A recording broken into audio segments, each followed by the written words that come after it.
रामायण के अनुसार अहंकार वह पहला दोष है जो मानव को विनाश की ओर ले जाता है।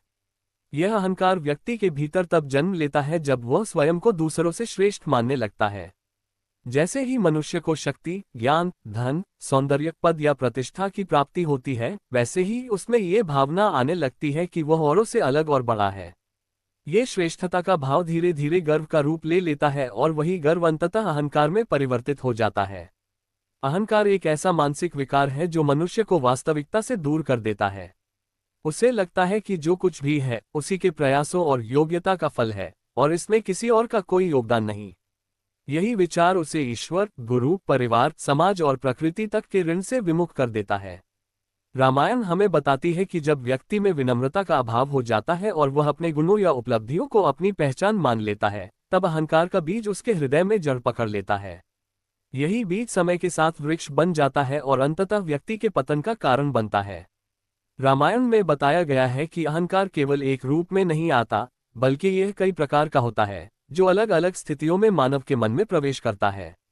पहला है ज्ञान का अहंकार, जब कोई व्यक्ति अपने ज्ञान को सर्वोच्च मानकर दूसरों को अज्ञानी समझने लगता है।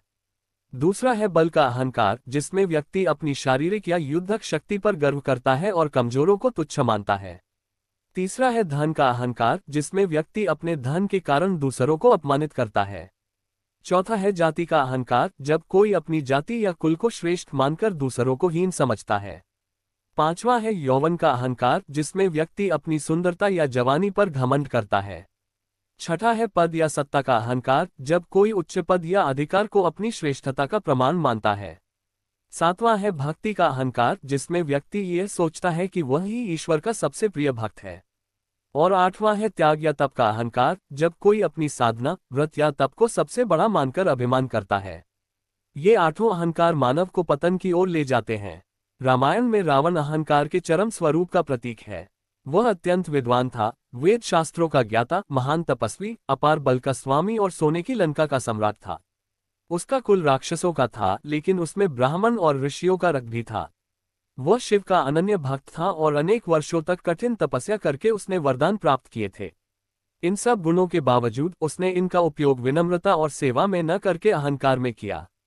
उसे अपने ज्ञान, बल, धन, कुल, सौंदर्य, पद, भक्ति और तप, इन सभी बातों पर घमंड हो गया था। उसने सोचा कि वह त्रिलोकों का अधिपति बन सकता है। यही अहंकार उसे मर्यादा से बाहर ले गया और अंततः सीता का हरण करने जैसा अधर्म उसने किया। परिणामस्वरूप उसका समूल नाश हुआ। रावण के माध्यम से रामायण ये संदेश देती है कि चाहे किसी में कितने भी गुण क्यों न हो, यदि उनमें अहंकार आ जाए तो वे गुण भी विनाश का कारण बन जाते हैं। अहंकार में डूबा कोई भी व्यक्ति सत्य, धर्म और विवेक से भटक जाता है और स्वयं अपने पतन की राह पर चल पड़ता है। रामायण में स्पष्ट रूप से बताया गया है कि अहंकार व्यक्ति की बुद्धि को भ्रमित कर देता है। जब मनुष्य अपने ज्ञान, बल, धन या पद पर घमंड करने लगता है तो वह सही और गलत का भेद करना भूल जाता है। अहंकार उसकी दृष्टि को संकुचित बना देता है और वह अपने अलावा किसी की बात सुनना या समझना नहीं चाहता। यही स्थिति रावण के साथ हुई। जब विभीषण जैसे ज्ञानी और शुभचिंतक ने उसे समझाया कि सीता को लौटाकर श्रीराम से क्षमा मांग ले, तो उसने उसे घर से निकाल दिया। अहंकार के कारण वह न तो धर्म की मर्यादा समझ पाया, न ही नीति की रक्षा कर सका। केवल वही नहीं, बल्कि उसका पूरा वंश, लंका की समृद्धि और प्रजा तक इस अहंकार की अग्नि में जल गई। रामायण ये शिक्षा देती है कि अहंकार केवल व्यक्ति का नहीं, पूरे समाज और परिवार का पतन कर सकता है।